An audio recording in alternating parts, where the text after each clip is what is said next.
Nazca Peru का एक इलाका है। यहाँ ज़मीन पर 1926 में अजीब व गरीब शक्लें देखी गईं, जो बज़ाहिर तो जानवरों और पौधों की थीं, लेकिन ये काफ़ी हैरान कुन थीं। माहिरीन ने जब तहकीक की तो पता चला कि ये शक्लें सदियों से यहाँ बनी हुई हैं।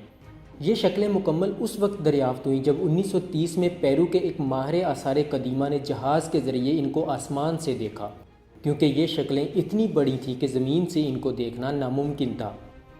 ये शक्लें मुख्तलिफ़ लाइनों को जोड़कर बनाई गई थीं, जिनको बाद में नाज़का लाइन्स का नाम दिया गया।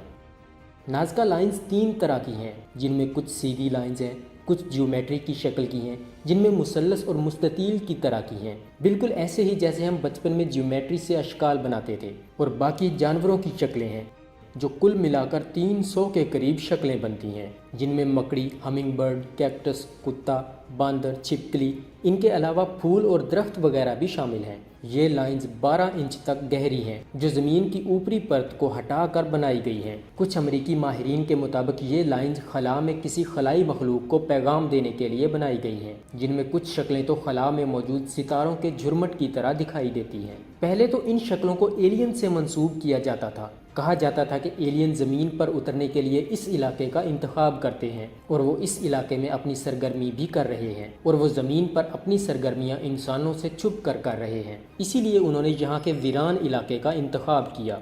कहा जाता था कि ये शक्लें बनाई ही एलियन ने हैं। जदीद रिसर्च के मुताबिक इन लाइनों या शक्लों के बनाने के पीछे मुख्तलिफ वजूहात थीं। पहली वजह जो माहिरीन बताते हैं वो ये थी कि नाज़का के लोगों ने ये लाइंस अपने देवताओं को खुश करने के लिए बनाई थीं, ताकि इस बंजर ज़मीन में बारिश हो सके, क्योंकि यहाँ पानी की इंतहाई कमी रहती थी, जिसकी वजह से यहाँ के लोगों ने ये मजहबी तरीका इख्तियार किया होगा। यहाँ जानवरों की शक्लें भी इसीलिए बनाई थीं कि ये जानवर इस जगह पर पानी के बगैर ज़िंदा नहीं रह पाएंगे।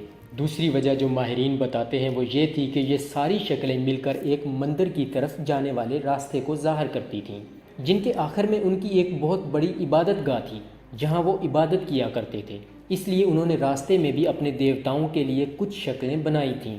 तीसरी बड़ी वजह जो ये सारी शक्लें हैं, इन जगहों पर नाज़का लोगों के कबीले थे और ये सब शक्लें मिलाकर उनका एक रास्ता बनता था। इन्हीं शक्लों के पास उनके कबीले थे, इसके लिए उनको हर जगह जाना आसान होता था। इस वसी मैदान पर 800 से ज़्यादा लकीरें हैं, जिनमें कुछ तो 48 किलोमीटर तक लंबी हैं। नाज़का की ये लाइन्स कई साल एक मुहिम्मा बनी रहीं।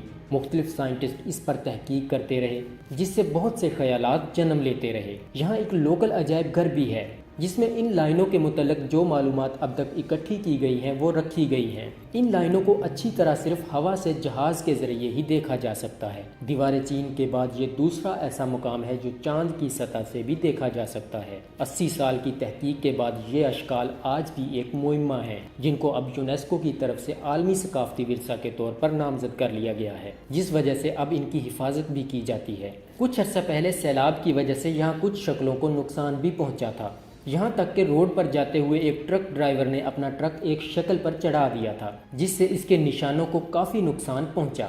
लेकिन अब इनकी हिफाजत के लिए काफ़ी इक़दामात किए गए हैं। आज भी यहाँ मुख्तलिफ टीमें रिसर्च कर रही हैं। अगर इंसान इनको डिकोड करने में कामयाब हो जाते हैं तो इंसान को यहाँ से बहुत सी मालूमात मिल सकती हैं।